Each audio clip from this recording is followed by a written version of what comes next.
Shalom. Shalom. Come back with take two. I want to give all praise, honor, and glory to Yahweh, Bahashum, Yahushai, Bahashum, Ruach Kodash. I want to give double honors to our apostles and elders of Great Millstone, well, and grace and peace to you elect on the four winds, believing and pushing this truth in all sincerity. May the blessing of election be upon your houses. This is your fellow servant, Rakaya from the GMS Orlando Camp, coming at you with another impromptu lesson. And tonight, I wanted to come with a brief exhortation. You know, as you see from the title of this lesson, all right, embody the word. Embody the ministry. Speaking for myself first and foremost. And this lesson is inspired by a conversation I had with one of the brothers after camp uh, Friday. You know, and as we were breaking bread, we were speaking about the severity of the ministry. And how things are starting to get a whole lot more serious concerning the ministry and concerning these prophecies. As you can very well see, the Lord is moving swiftly in the planet. In the spirit and the vibration of Yahweh, Bahashim Yahushai is starting to saturate the earth. And as with that being said, we're entering into a time of great tribulation. Jacob's trouble is right around the corner. You know, the hour of temptation, the trial of our faith, is right around the corner. With that being said, it's important for us in the household of faith to be embodying the word of the Lord. Embodying this ministry and making it, our first nature. Making the faith our first nature as much as possible. Dwelling as much as possible in the spirit and making it our habitation, really. Especially in the times that we're living in. And what I mean by embodying the word, like the scriptures say, putting therefore on as the elect. Embodying the different characteristics that we learn about becoming of the elect: temperance, discipline, humility, meekness, all right, faith. These are all traits that the Lord gives us the ability to exercise and to grow in our daily walk. Through the different experiences that we have daily, Lord gives us opportunity to grow in these different aspects and to put off the weak nature and the dross, that may still be present in our spirits. Every day is another lesson, another opportunity at growth, another opportunity to embody the word, man, to embody the ministry. And now is more time than ever to be taking this thing seriously, taking the faith seriously, taking this grace period seriously, because we're coming into a very serious time, where actions, our actions and our discernment, our judgment through the spirit is going to hold a lot more heavier weight than what it is now. Brothers are being put in the position of potentially being he goats, you know, over the Lord's flock in the time of trouble, leading, women, children, men, in the time of temptation, in the hour of temptation, or in the time of Jacob's trouble. Brothers are being put in a position to possibly lead souls in these up and coming days.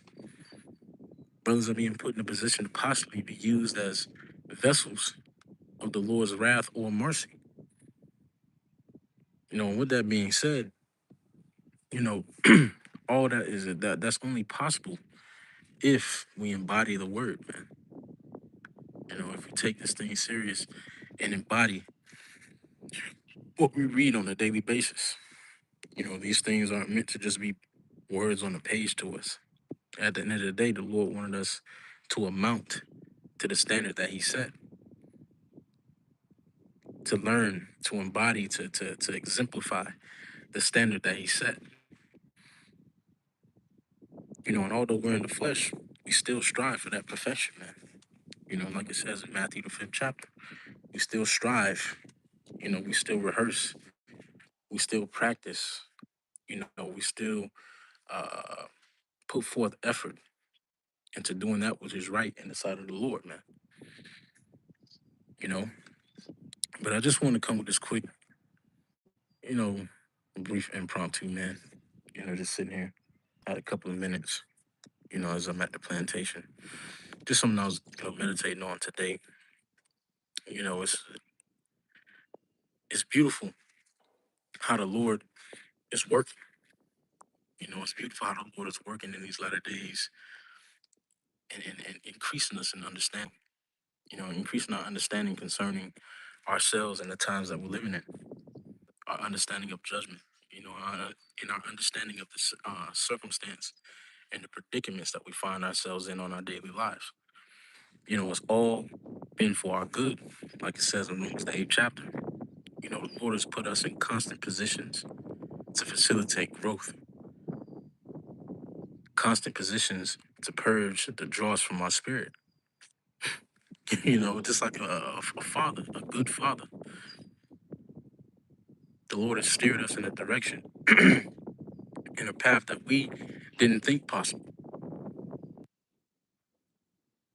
The Lord saw the potential, and He steered us in the direction, of righteousness. Lord willing, we be the elect. And as we're being steered in this direction, it's important for us to embody the word, man. Like make it every fiber of our being.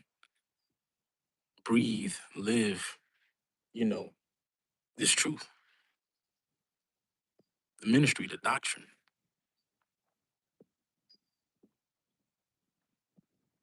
Because we read about different accounts in the scriptures of the courageous men before us. But we are being trained to be those very courageous men in these times for ourselves, to have a testimony for ourselves, to have an hour of trial for ourselves. And Lord willing to overcome that trial through faith and trust in Yahweh Bahasham Yahweh Shai for ourselves. And these things were written, like it says in Romans the 14th and the 15th chapter, for our learning, that we can glean the different experiences that our forefathers had through the Spirit and apply it to our own lives. We don't just read about Elijah and Elisha and Apostle Paul, and Eleazar, men like the seven sons. We don't just read these different accounts and say, oh man, those men are faithful. Dang, oh man, he is a man of tremendous faith. That's not why the scriptures were put here. The scriptures were put here so that we would read these different accounts and be like, man, I should fight for the Lord like that as well. I should strive for the Lord like that as well. But that being said, I'm gotta get back to it. Inside of unto you elect. Give all praise and glory to Yahweh, Bahashim Yahushai, Bahashim Dash, the honors to our apostles and elders right now. So, well, grace and peace to you, elect around the four winds, believing and pushing this truth in all sincerity. Shalom.